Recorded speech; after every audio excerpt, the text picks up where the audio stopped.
अस्सलाम वालेकुम वरहमतुल्लाहि वबरकातुहू। आदाब दोस्तों, हम एक अहम मुद्दे को लेकर आप लोगों के बीच में आए हैं।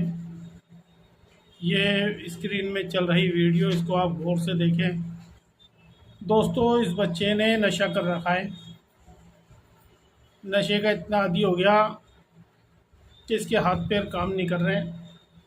इससे सोच रहा है आगे चलने की, ये चल नहीं पा रहा भाई। ये बार बार बैठ रहा है, बार बार उठ रहा है और ऐसी पागलों ऐसी हरकतें कर रहा है। तो नशा एक बीमारी है। नशा सारे बुराइयों की जड़ है। जो नशे का आदी हो जाता है उसे दीन और दुनिया समाज से कोई मतलब नहीं रहता, उसको सिर्फ नशा चाहिए। आसपास लोगों को परेशान भी करते हैं, चोरी भी करते हैं, चकारी भी करते हैं। लेकिन दोस्तों, हम इन्हें एक अपराध की नज़र से ना देखें। या तो शौक़ में या किसी गलती से ये नशे के आदी हो गए। हमें ये देखना है कि ये मानसिक बीमार हो चुके हैं। ये एक मानसिक बीमार है। हम एक मानसिक बीमार के तौर पर इन लोगों को देखें और हम इन लोग ये कोशिश करें कि इन लोगों के लिए इलाज ढूंढें। हम सब ये कोशिश करें कि ये बच्चे कैसे सही हो। इसकी हम थोड़ी सी फ़िक्र करेंगे, थोड़ी सी जद्दोजहद करेंगे तो इंशाल्लाह ये बच्चे सुधर भी सकते हैं और सुधर भी जाते हैं। हम हमारे एरियो के अंदर या हम जिस शहर में रहते हैं उस शहर के अंदर ये देखें सरकारी हॉस्पिटल कहाँ है, ये देखें मनोचिकित्सालय जिसे हम कहते हैं पागल खाना, वो पागल खाना कहाँ है। क्योंकि नशे की बीमारी जो आती है वो मनोचिकित्सक यानी कि दिमाग की बीमारी हो जाती है। हम वहाँ जावें, वहाँ जाकर हम मालूम करें।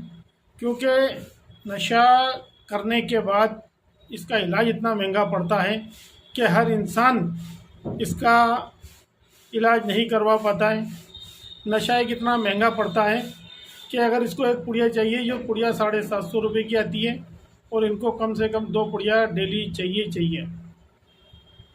अब 2 पुड़िया अगर होती है तो वो 1400 रुपये की, आप मानो 2 पुड़िया इन्हें चाहिए, तो वो इलाज कहाँ से कराएगा। घर वाले पहले ही बर्बाद हो गए। हालांकि इन बच्चों को बिगड़ने के पीछे मेन जिम्मेदार जो है वो घर वाले होते हैं।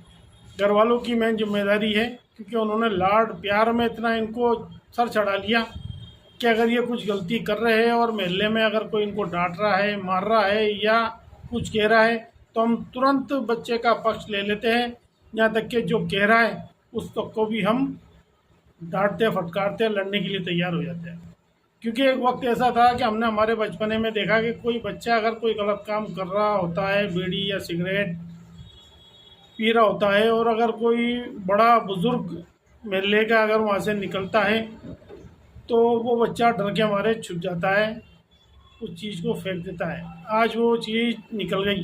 सरकारी हॉस्पिटलों में नशे का इलाज भी फ्री है और वहाँ पर एडमिट करने की सुविधा भी होती है। जैसे हमारे यहाँ जयपुर में मनोचिकित्सालय, यहाँ पे पिंक स्क्वायर के सामने आदर्श नगर विधानसभा, यहाँ हम लेके जावे। हम इस चीज़ की कोशिश करें, बच्चों को वहाँ पहुँचाएँ। आप मुझे कांटेक्ट कर सकते हैं। बहुत हद तक जानकारी मैं आप लोगों को बता दूंगा कि कहाँ दवाइयाँ फ्री मिलती है और कहाँ आपका इलाज अच्छा हो जाएगा, और कहाँ अच्छी सुविधा के साथ आप अपने बच्चे का इलाज करवा सकते हैं। और हम सब इस चीज़ को ध्यान रखें। जैसे कि अभी आप देखो भट्टा बस्ती, नारी के नाके कब्रस्तान में या कब्रस्तान के आसपास टीम खिदमतगार काम कर रही है, बहुत अच्छा काम कर रही है।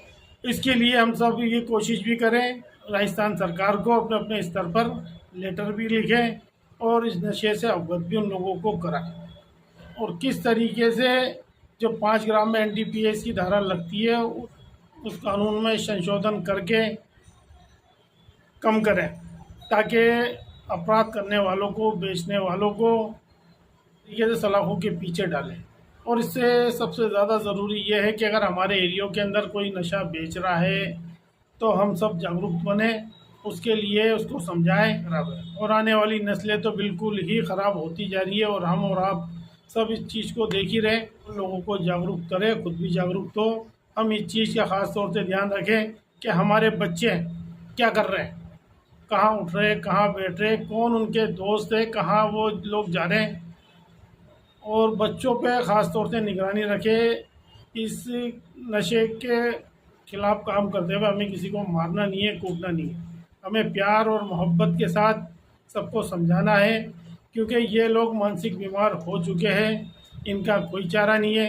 ज़्यादा अगर मारेंगे कूटेंगे तो भाई ये अल्लाह को प्यारे हो जाएंगे, हमारा क्या हाथ लगेगा। खुदा हाफिज़ दोस्तों।